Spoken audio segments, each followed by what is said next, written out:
Hi, my name's Lord Glitter. I am going to read you an original story, a little short story. I have some friends who have been encouraging me to just put my writing out there in more ways. It will be going up on Vocal Media in the next 24 hours or so. I thought I would simultaneously actually release a video of me just reading it for those people that would rather listen or see me read it instead of read it for themselves, because why not? Here we go. This is a short story of creative fiction, and it is titled Room 8143. David always loved the color blue. Blue comes in an incredible number of intoxicating daily shades, he would proudly state anytime someone inquired about his favorite. How could anyone not love blue? Blue could be as bright as a midsummer desert sky, which hadn't seen a cloud for more than a few weeks. It could be a darkness mistaken for blackness, like the deepest depths in the canyons of the ocean's cavernous floor. Blue could be as light, as fresh, as new as an unborn human baby boy being celebrated 5 months before it's due. It was as powerful as the tears of a nation, mourning and weeping for the deaths of innocent people who fell from the sky with the towers on 9/11 trapped inside. Blue can reek of sadness so strong it chokes you. Or it can be the happiness, the warmth, the feeling of joy, the joy of life itself. Like when you laugh so hard, water flows away from its home in your eyes, creates a rampant river running down your face, guided only by the pores of your cheeks. Memories, even. Blue can be the color of memories, like the first time your soul was penetrated by those piercing blue eyes. Those eyes. His eyes.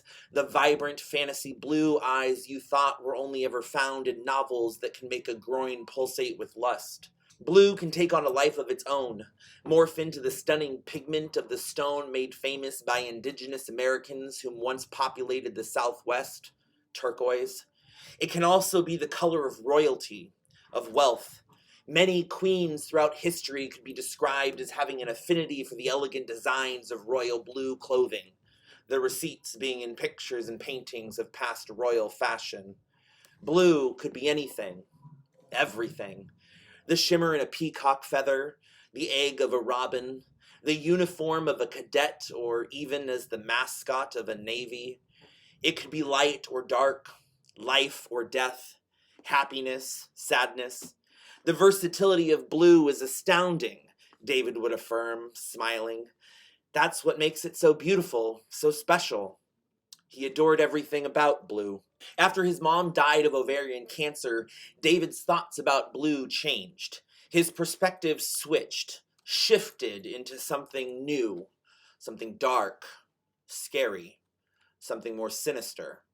His dreamlike visions of blue were replaced by real-life images from the last 2 years of his mother's life. And the more time he spent at the hospital with her, the more he began to see blue for what it actually was. The calmness in the air accompanied by, suffocating under, the impending loom of death.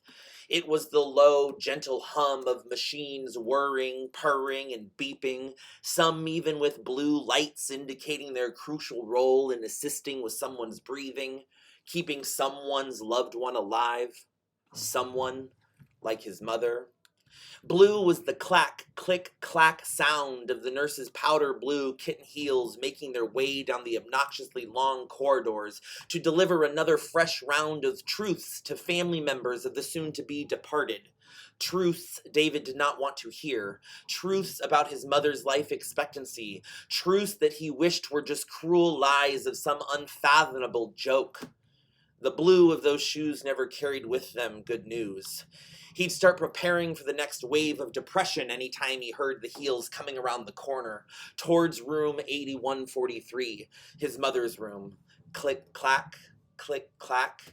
The mention of blue now made David remember her bed, made him think of all the precious time she had lost to that bed, its hard white sheets and cold, melancholy blue knitted blanket that kept her warm, but not warm enough to keep her from shivering towards the end. The nurses' uniforms, the scrubs, were heavy with blue too.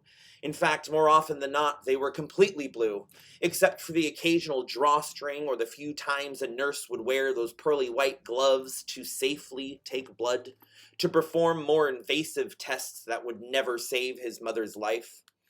Or on the special days like holidays when the hospital staff would mostly all wear patterned, lively scrubs, the vibrant colors symbolizing today was a day to celebrate, to be happy. A stinging reminder for the patients and families that they were not at home together, celebrating whatever occasion the day these fun and happy scrubs were calling for. The days that stung like a jellyfish wrapped around your heart, nursing itself. The days the nurses stood out even more when standing against the backdrop of the hospital's bedroom windows, the windows which had been painted a grayish blue tint, calming the swath of colors from the outside world, but that at night made room 8143 glow like the water of a shallow pool. The neon blue light from the hospital sign 2 floors above, ripping through the glass into the room and reflecting onto the surrounding curtains of the bed, which were otherwise an uncontaminated shade of perfectly blank white, godlike white. The hopeful blue glow of help, a sad nightly reminder of where his mother was living, dying. Blue was the color of isolation. The shade of David's mom's lips as she struggled for breath during the last few days of her life, unable to retain heat even under the pile of extra blankets the night nurse had brought, the excessive extra amount of blue blankets. During those last few nights, face drained of life's color, her lips were the same pale purple blue as roses from Titanic, when she nearly froze to death on a floating door from the wreckage and released her dead soulmate into the iceberg-infested deep blue waters of the North Atlantic. David had learned to hate blue, despised it for all its shades of loneliness, quiet, and sorrow, resented it for the searing memories of his dying mother he had been left with. Blue now burned inside his soul with the raging intensity of red, like the heat of an uncontrollable forest fire igniting the land with the crimson shades of hell. The meanings for blue David held dear were eviscerated over those last 2 years, blown apart like the lives of people living within blast radius of an atomic bomb. Blue was bad, horrific in all its shades. Following the funeral, David's favorite color became black. Black was nothing if not the color of unknown, undefinable nothingness, the only color left in his heart, the sole color of his dreams, of the nightly nightmares that made him soak his sheets with hot sweat. Black had no expectations. Black was infinite, complete.